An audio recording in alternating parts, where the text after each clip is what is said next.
Greetings, world. Welcome to another episode of Here Is My Point. Today's episode is sponsored by DeBaller and Greek Note. DeBaller is a sports gear company ran by a veteran, U.S. Army veteran. Uh, they specialize in eco-friendly, sustainable sports gear. They don't have all their sports gear is not sustainable or eco-friendly, but most are. I just wanted to get that disclaimer out. They can be reached at deballer.com, DBALLA.com. DeBaller means design best to go. DB's design, best, B means best. Alla is French for to go. Interesting. Greek Note. Greek Note is a greeting cards company, also veteran owned. I deal with a lot of veterans. Um, uh, they can be reached at greeknote.com. They put the greet in greeting cards. I got some of their products. I have some of their cards. I've had a couple of birthdays and holidays that I've gotten some of their cards for those, and they were great. They have right now is graduation time, and you can get the greeting cards from kindergarten up to doctorate degrees. Interesting.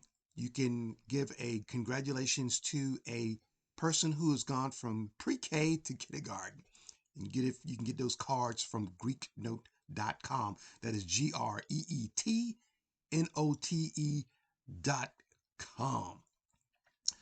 Well, now we got that out the way. The topic for today, the rant for today, because I'm the only one here, I don't have my co-host to be with me today, but I wanted to get this out.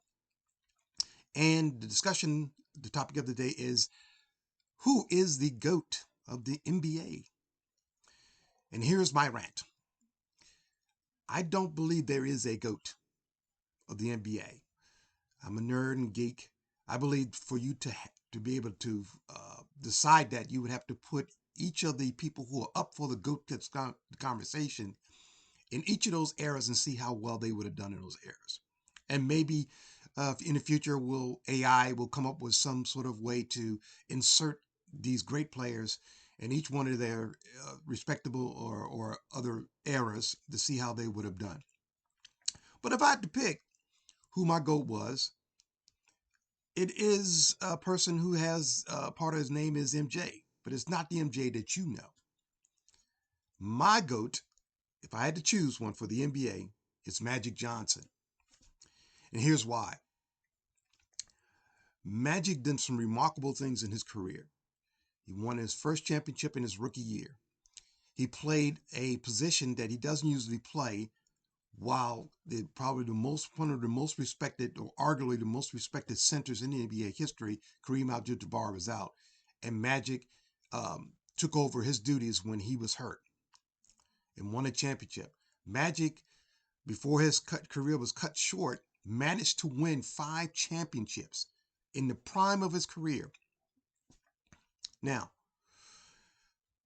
the other MJ that everybody talks about, Michael Jordan, I think he's a great player. Did spectacular. He was the next chapter of the NBA. Unfortunately, he's probably the only ones that was looked for to help and keep the NBA alive. I respect the first 3 championships that Michael Jordan attained. The second set of championships, I have to put an asterisk. And here's why. In 1994, Jordan unexpectedly retires from the NBA, and is partially due to a personal situation that happened in his family. And we already know that. Anybody who's an NBA head knows what that was. He goes and plays for a baseball team. Coincidence, circumstance, It happened to be still in Chicago. I'm not quite sure if the White Sox or the Cubs. I believe it was the White Sox. Now, another thing happened in the course of the NBA during Michael Jordan's play. Maybe just another coincidence, but it seems like very. Uh, anyway, in 1994, two expansion teams came into the NBA: the Toronto Raptors and the Vancouver Grizzlies, later known as the Memphis Grizzlies. Their first season was 1995-96. But before you can have that season, you have to have players. Those players were facilitated in 94-95, the very year that Jordan is out. Now, here's why it's important. Jordan was a free agent at that time. And according to the rules of the NBA, the protocol to facilitate these teams is to take existing available free agent players from each of the team or each team that is available to facilitate those expansion teams. And if Jordan was still in the league in 1994, he would have been eligible and he would have had no choice to go to one of those teams to fulfill the roster for the team. Now, the roster for a team is at minimum 15 players, at max 20.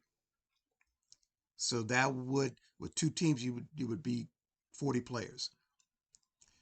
And certainly, if Jordan had stayed in, he would have been one of those players to facilitate those teams.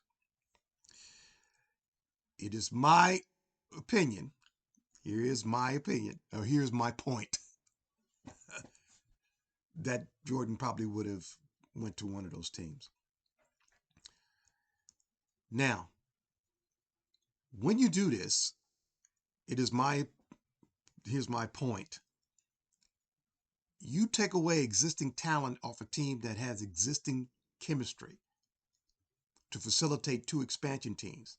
I call this process the diluting of those teams. You've taken away, so you've diluted, you watered them down. The Chicago Bulls and Michael Jordan, in the next three championships that they won, one of their seasons they had a record-breaking season. They won 72 games. To do that, you have to think that the NBA has to be very unbalanced. You have to have teams that didn't gel well. The expansion teams did that. The Chicago Bulls had the fortune of obtaining players that were deemed troublemakers on other teams, but they were talented players, i.e.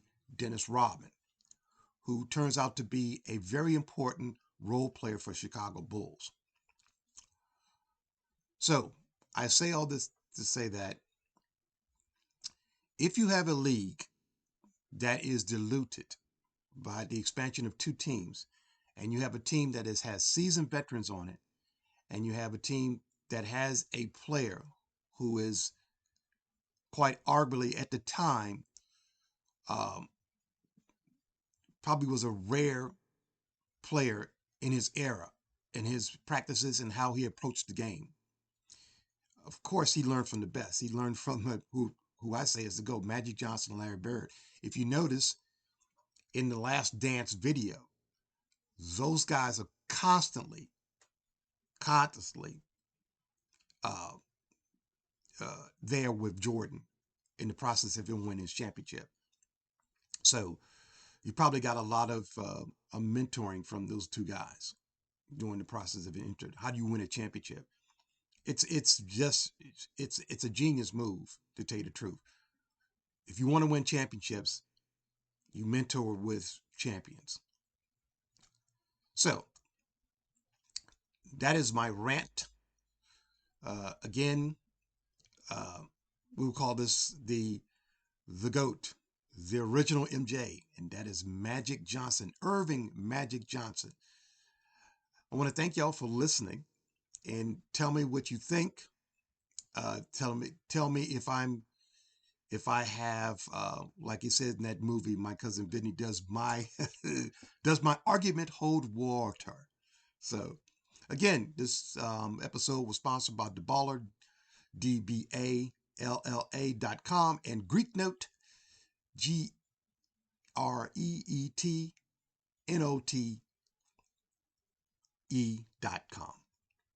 Thank you, and hopefully I'll see you again for another episode of Here Is My Point.